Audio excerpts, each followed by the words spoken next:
Everyone, आज का topic of discussion है magnetic field intensity on axis of current carrying coil. किसी coil में करंट जा रहा है, सर्कुलर कॉइल है, उसके एक्सिस पर हमें मैग्नेटिक फील्ड निकालनी है।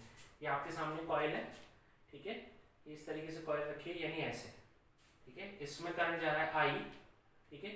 इस कॉइल का ये एक्सिस है, this is axis of coil, axis, उस एक्सिस पर पॉइंट है पी, एक्स दूरी पर, ठीक है। कॉइल का रेडियस है आर और आपको इस पॉइंट पर मैग्नेटिक फील्ड निकालनी है, ठीक है। ये चैलेंज है हमारा, तो इस पॉइंट पर मैग्नेटिक फील्ड कैसे निकालेंगे। उसे निकालने से पहले हमें कुछ छोटी छोटी बातों का ध्यान रखना है। तो वो कैसे है, जैसे सपोज करो मेरे पास एक वायर है, इसे समझना, ठीक है। ये वायर है, इस वायर की डायरेक्शन बाहर की तरफ है, दिस इज वायर फर्स्ट, ठीक है। आप समझना, ये जो सिंबल होता है आपको पता आउटसाइड द प्लेन होता है, और इस वायर की डायरेक्शन बाहर की तरफ है, यानी ऐसे, ठीक है। अब इसमें जो करंट जा रहा है वो बाहर की तरफ जा रहा है, ठीक है। इसमें जो करंट है वो बाहर की तरफ है, क्लियर है, आप समझ पा रहे हो ना मैं क्या कहना चाह रहा हूँ। आपके पास जो वायर है, ठीक है, उस वायर को नाम मैंने दे दिया फर्स्ट, और उसमें जो करंट है वो बाहर की तरफ है। अब मुझे इस वायर की वजह से मैग्नेटिक फील्ड लाइन पैटर्न देखना है, तो मैं कैसे देखूंगा, राइट हैंड थंब रूल मुझे पता है, मैं अंगूठे को ऐसे कर लूंगा, ये फिंगर्स इस तरीके से होगा, क्या होंगे, these are the basically magnetic field lines, ये मैग्नेटिक फील्ड लाइंस होंगी, फील्ड लाइंस। इसी तरीके से अगर मेरा वायर इनसाइड है, ये वायर सेकंड है मेरा, ये इनसाइड है, इसमें करंट अंदर की तरफ जा रहा है, तो आप मैग्नेटिक फील्ड लाइंस पैटर्न कैसे देखोगे, ऐसे देखोगे, यानी इस तरीके से ये होगा। और आपको पता है इन फील्ड लाइंस पर अगर आप टेंजेंट खींच दोगे तो मैग्नेटिक फील्ड की डायरेक्शन आ जाएगी, ठीक है। तो हमें दो बातें पता लगी, अगर वायर में करंट बाहर की तरफ जा रहा है आउटसाइड द प्लेन, तो मैग्नेटिक फील्ड लाइन ऐसे बनती है, ये जो डायरेक्शन है जैसे बेसिकली एंटी क्लॉकवाइज, और यहाँ ऐसे जा रहा है इनसाइड, तो ये बनती है clockwise, this is clockwise, this is anti clockwise, clear. अगर वायर बाहर की तरफ है अंदर की तरफ है, ठीक है, ये वायर आपको दिख नहीं रहे, this is wire first, this is wire second, लेकिन आपको पैटर्न दिख गया मैग्नेटिक फील्ड का, ये इस तरीके से और ये इस तरीके से। अब इस चीज का यूज इसमें होता है, कैसे,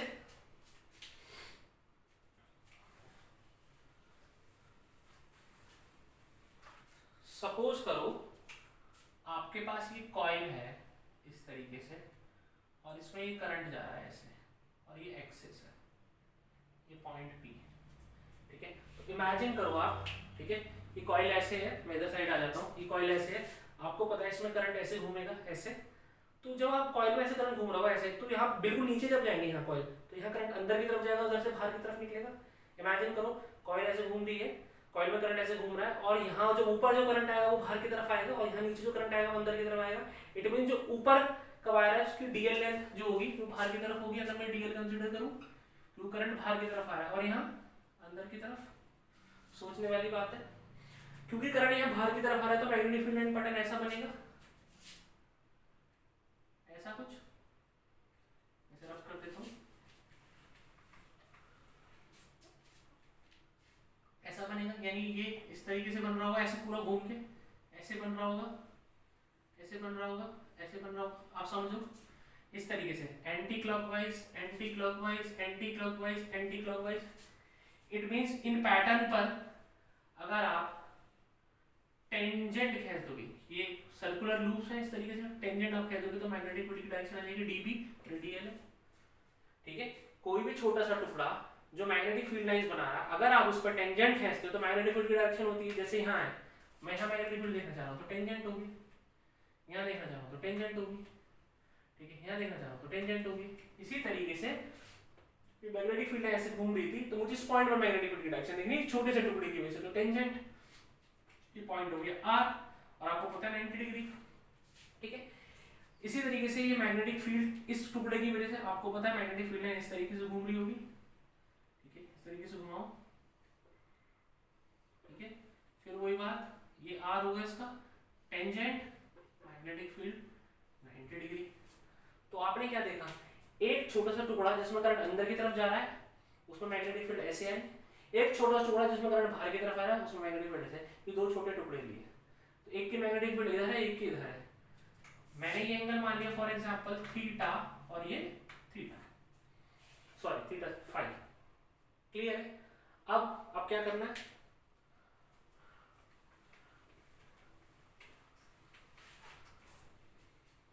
अब मुझे पता लग गया कि ये कॉइल है, इसमें छोटा सा टुकड़ा है dl जिसकी डायरेक्शन बाहर की तरफ है, इसकी वजह से इस पॉइंट पर मैग्नेटिक फील्ड ऐसे dB, ये एंगल है फाई, दिस इज 90 डिग्री, और ऐसे यहाँ क्रॉस dl, ये करंट जा रहा है I, ठीक है, इसकी वजह से मैग्नेटिक फील्ड ऐसे है dB, इस पॉइंट पे हाइड्रोपी 90 डिग्री, ठीक है, ये एंगल फाई।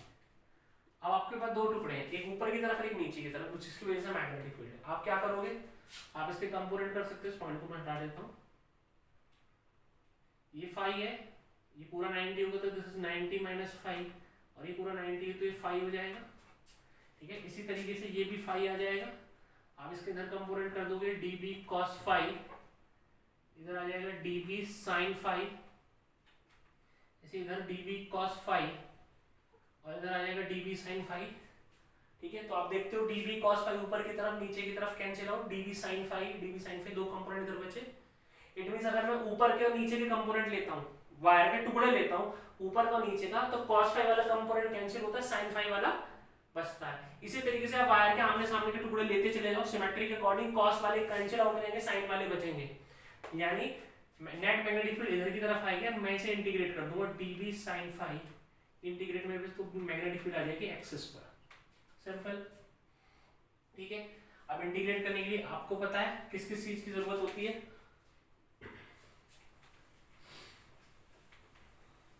ध्यान से देखो, dB का जो फॉर्मूला होता है वो होता है म्यू नॉट अपॉन 4 पाई करंट dl, उसके बीच का angle sine theta over r square, ये होता है बायोट-सावर्ट लॉ के अकॉर्डिंग, ठीक है। तो आप देखोगे जो ये कॉइल है, इसमें करंट जा रहा है I,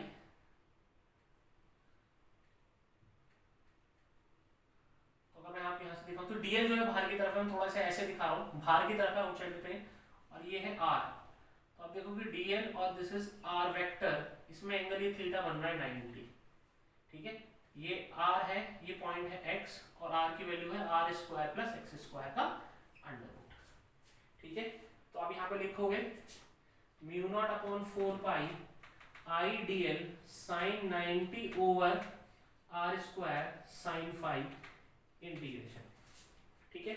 साइन 90 1 हो जाएगा, बाकी सारी चीज कांस्टेंट, dl बचेगा, तो आपके पास मैग्नेटिक फील्ड आ गई एक्सिस पर mu naught upon 4 pi I by r square sine phi, dl का इंटीग्रेशन वो पूरी लेंथ के लिए 0 से 2 पाई कैपिटल R, तो आप देखोगे mu naught upon 4 pi I, R की वैल्यू ये रख दो, r square plus X square हो जाएगा, साइन फाई की, ये एंगल फाई है, तो आप देखोगे r over under root r square plus X square, और ये 2 पाई r, ठीक है। सॉल्व करके आ जाएगा ये म्यू नॉट, यहाँ से कट जाएगा upon 2 I r square over r square plus X square की पावर 3/2, ये मैग्नेटिक फील्ड आ गई एक्सिस पर, सिंपल। पेपर में बहुत बार पूछा जाता है सीबीएसई में। तो हमें क्या पता लगा, हमने ऊपर और नीचे के कंपोनेंट से साइन के कंपोनेंट वाला बचा, कॉस कैंसिल हो गया, उसे इंटीग्रेट कर दिया, बाकी ऐसे लेते चले जाओगे तो साइन ही बचेगा, और आखिरी में आंसर आया हमारा mu naught upon 2 I r square, यानी रेडियस का स्क्वायर और रेडियस का स्क्वायर प्लस जो डिस्टेंस एक्स स्क्वायर ओवर की पावर 3/2, मैग्नेटिक फील्ड आ गई एक्सिस पे। अब स्पेशल केस में इस फॉर्मूले को कैसे लगाना है, इसमें क्या कंडीशन लग सकती है, और डायरेक्ट हम डायरेक्शन कैसे देखते हैं उसे समझने की कोशिश करते हैं। जैसे आप लिख लेना,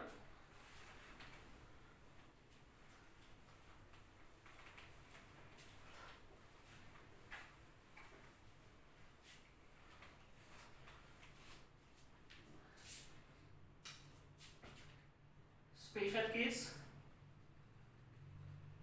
अब आपको पता लग गया ये कॉइल है, इसमें करंट जा रहा है, यहां से ये पॉइंट P है, ये x डिस्टेंस है, और रेडियस इसका r है, तो मैग्नेटिक फील्ड का formula mu naught upon 2 I r square over r square plus X square की पावर 3/2।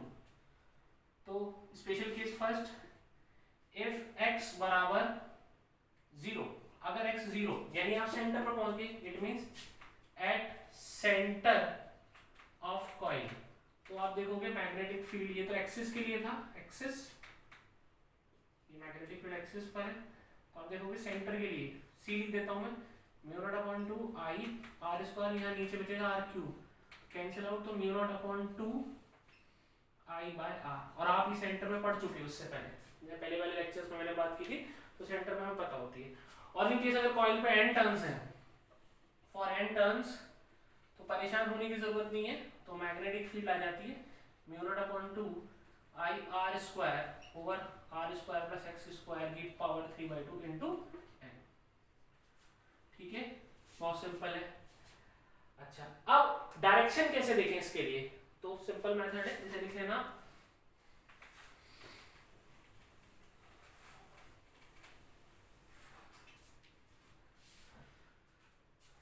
तो to see direction use Fleming's right hand thumb rule। Right hand thumb rule आप use करेंगे कैसे, आपका जो करंट है वो बताएंगे फिंगर्स, और जो थंब है वो बताएगा मैग्नेटिक फील्ड, जैसे हम सर्कुलर में लगाते हैं मैग्नेटिक फील्ड। ये फंडा हमारा सर्कुलर में भी चलता है कि जो करंट है वो फिंगर्स बताती है और जो थंब है वो मैग्नेटिक फील्ड। जैसे सपोज करो ये कॉइल है और इसमें आपको पता है करंट ऐसे जा रहा है, तो ठीक है, आपको पता करंट ऐसे जा रहा है, तो इस कॉइल को ऐसे कर लो, यहाँ ये पॉइंट है एक्सिस, ठीक है, इस पॉइंट पर मैग्नेटिक फील्ड की डायरेक्शन ये आ जाएगी, सिंपल। आपको पता है कॉइल ऐसे है, ये एक्सिस है, तो आप इस तरीके से कर लेना, ये तो ऊपर की तरफ आ जाएगी। ठीक है, क्लियर है। ये कॉइल ऐसे है और आप इधर देखना चाहते हो, तो ठीक है, वही बात है, ऐसे ये होगी डायरेक्शन मैग्नेटिक फील्ड की, सिंपल। ठीक है, तो Fleming's right hand thumb rule आप लगाएंगे जिसमें कि फिंगर्स बताएंगे करंट और थंब बताएगा मैग्नेटिक फील्ड। ठीक है, इसमें कोई प्रॉब्लम नहीं होनी चाहिए, अगर कोई प्रॉब्लम है तो मुझे कमेंट्स में डालना। साथ में मैं इसमें एक न्यूमेरिकल तो मैं आप लोगों को कराता हूँ, उसे समझने की कोशिश करना।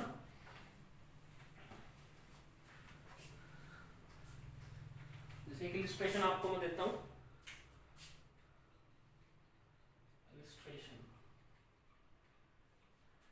जैसा कि आपके पास एक कॉइल है, फॉर एग्जांपल इसमें करंट जा रहा है I, इसमें रेडियस है R, और ये यहाँ से यहाँ तक की जो डिस्टेंस है पॉइंट, ये x बराबर 2R।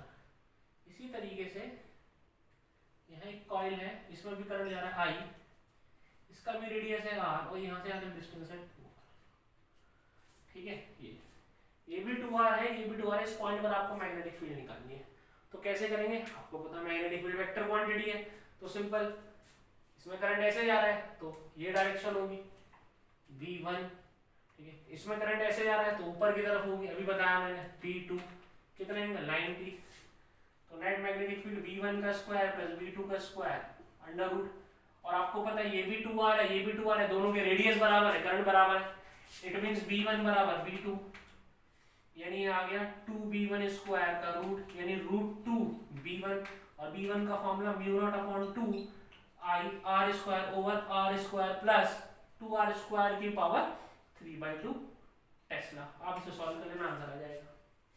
ठीक है, तो सिंपल है मैग्नेटिक फील्ड निकालना, कोई बड़ी बात नहीं है, आप लोगों को right hand thumb rule use करना। थोड़ा प्रूफ टेक्निकलिटी है, थीटा कैसे लेना है, फाई कैसे लेना है, डायरेक्शन कैसे देखनी है, छोटा सा टुकड़ा कैसे लेना, उसमें टेक्निकलिटी, तो उस पर आप ध्यान देंगे। क्लियर है, चलो इसे कर लेना, all the best, thank you.